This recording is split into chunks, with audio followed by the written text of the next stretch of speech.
Alors, chers frères et sœurs en islam, donc nous savons tous, ma soeur, tu es une jeune femme mariée. Ton mari n'est pas content de toi. Parce que tu n'es pas soumise. Tu ne le respectes pas. Quand il dit un, tu dis deux. Monsieur est mécontent. Et toi, cela ne t'intéresse pas, hein?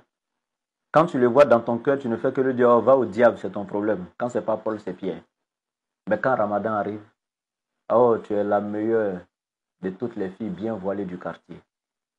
Le voile est tellement grand, la robe tellement grande, jusqu'à le reste est derrière toi en robe de mariage. C'est toi, tu vas à la mosquée, les prières de Tarawi, etc., etc.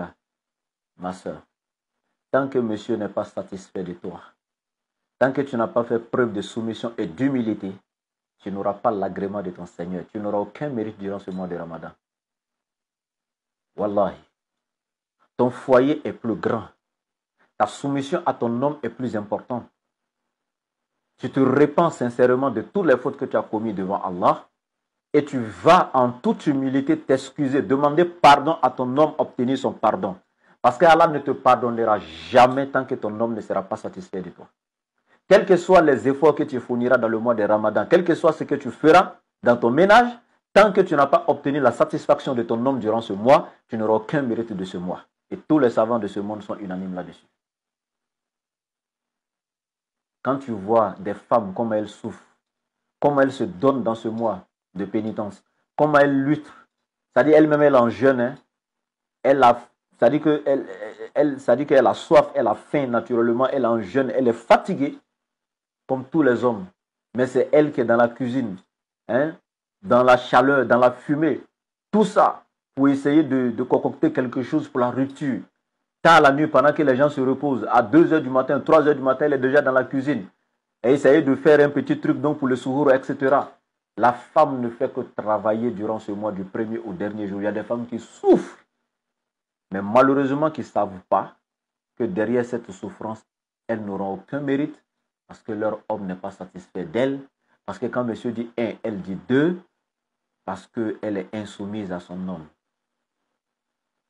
Maman, ma soeur, s'il te plaît, chères épouses, soyez soumises. Repentez-vous, vous avez encore le temps. Rien n'est perdu. Vous qui écoutez le message, allez-y vous excuser auprès de vos hommes. Demandez-leur pardon. Soumettez-vous. Reprenez vos responsabilités de femmes musulmanes. Remplissez vos devoirs envers vos maris. Avant de réclamer ses droits, il faut d'abord accomplir ses devoirs. Sois cette femme soumise. Monsieur, ta femme que tu as mariée n'est pas une esclave. Parce que tu es le chef de famille. Tu as le pouvoir. Tu ne fais que l'offenser. Tu la blesses. Tu l'as lésée sur tous les plans. Tu ne fais que la tromper. C'est-à-dire que tu l'humilies, tu la rabaisses. Tu ne fais que la faire souffrir parce que tu as le pouvoir, parce qu'elle n'a nulle part où aller souvent, etc., etc. Subhanallah. Et toi, tu viens t'asseoir devant Allah dans ce mois béni de Ramadan. Allah, pardonne-moi. Oui, Allah, il dit, celle que tu as offensée, ta femme, tue ton orgueil, tue ta fierté en toi et va t'excuser auprès de ta femme en ce qui concerne tes manquements envers elle. C'est ça la grandeur d'un homme. Un homme mature, c'est celui-là qui est capable de regarder sa femme dans ses yeux et dire, vraiment, ma chérie, je m'excuse. C'est moi, je suis en tort. Je n'aurais pas dû réagir avec toi comme ça, mais je m'excuse. Ça ne te rabaisse pas. Ça te rend fort. C'est ce genre d'homme que la femme est prête à se sacrifier pour lui jusqu'à sa mort. Ça ne fait que renforcer l'amour entre vous. Le lien. Elle se retrouve avec un homme mature, digne de ce nom. C'est celui-là qu'elle est prête à respecter jusqu'à sa mort. Mais un homme qui ne reconnaît jamais son erreur. Parce qu'il est le chef. Quand il dit A, c'est A. Quand il dit c'est rouge alors que c'est noir, la femme doit forcément dire que c'est rouge, etc.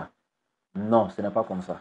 Allah ne te donne pas le pouvoir de la traiter comme une esclave. Mon frère, c'est aussi un devoir pour toi, pour tous tes manquements envers ton épouse, de t'excuser, de recoller les morceaux avec elle au début de ce mois béni de Ramadan. Rien n'est encore perdu. Tu n'as pas pu faire avant. Nous sommes aujourd'hui le second jour du mois de Ramadan, le deuxième jour. tu as encore le temps de recoller les morceaux, subhanallah. N'acceptez pas que ce mois-là passe comme ça. Ok.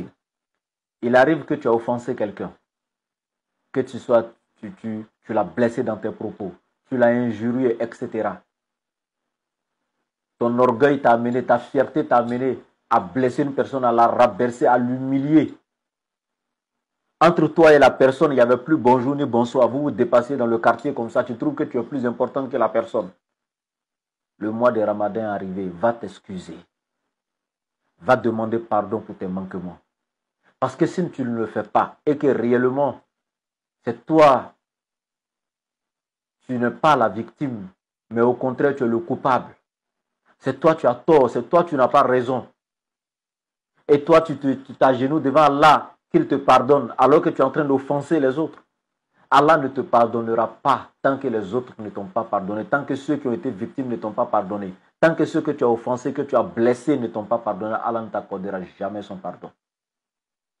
C'est très important.